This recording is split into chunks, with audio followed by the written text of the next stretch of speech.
అమ్మ తమ్ముడు బాగున్నారా?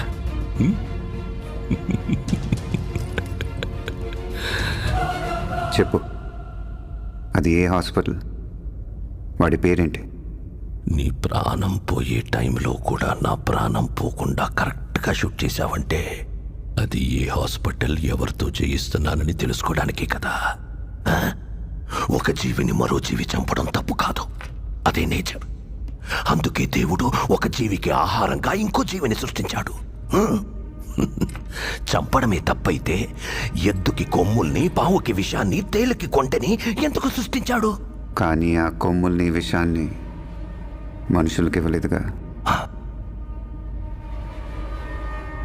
మెదడు, మనిషికి మెదడుంది కదా. బలవంతుడే బతకగలడు. బలహీనులందరూ కలిసి వాళ్ళని వాళ్ళు కాపాడుకోవడానికి చేసుకున్నదే చట్టం. జింకని చంపితే శిక్ష, మేకని చంపితే శిక్ష లేదు.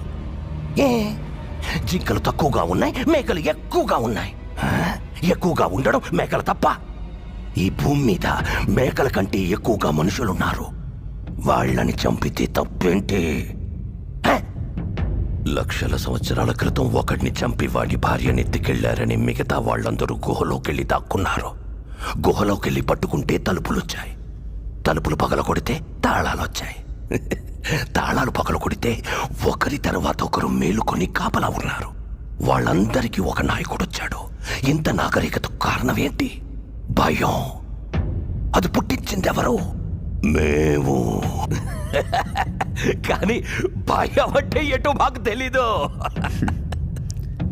తెలీదా? ఆ రోజు నీ తమ్ముడిని నేను షూట్ చేసినప్పుడు అరిచాడే, అదే భయం.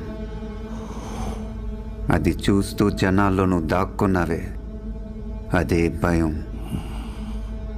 భయపెట్టడం మాకు తెలుసు. అందుకని నిన్ను ఊరికే వదిలేశాననుకోకో. ఆ హాస్పిటల్ సంగతి తర్వాత చూద్దాం. ఇప్పుడు ఇంకొకటి ఉంది.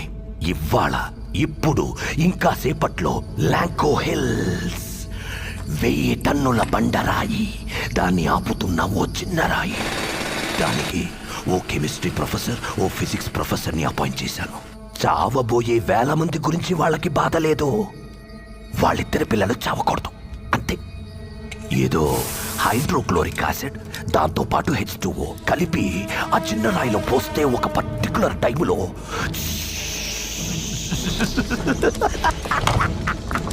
ఆ చిన్న రాయి పొడి పొడి అయిపోతుంది. అందువల్ల సపోర్ట్ లేకుండా ఉన్న పెద్ద రాయి ఏమవుతుంది? డమ్ము డమ్ము డమ్ము డమ్ డమ్ డమ్ డమ్ డమ్. 30 అడుగుల బండ, 6 అడుగుల మనుషుల్ని, హిందూ, ముస్లిం, క్రిస్టియన్, చిన్న పెద్ద, జాతి మతం తేడా లేకుండా అందరినీ తొక్కి తొక్కి నలిపి వెళ్ళి కాపాడు. హాస్పిటల్ నీకు ఫైనల్ రౌండ్. ఇది ఆపగలవేమో చూసుకో. 1:45కి నువ్వు అక్కడ ఉండాలి. ఇంకా 40 మినిట్స్ టైం ఉంది. ఓ 1 o'clock నువ్వు రాలేదా? ఇంకా 20 మినిట్స్ టైం ఉంది.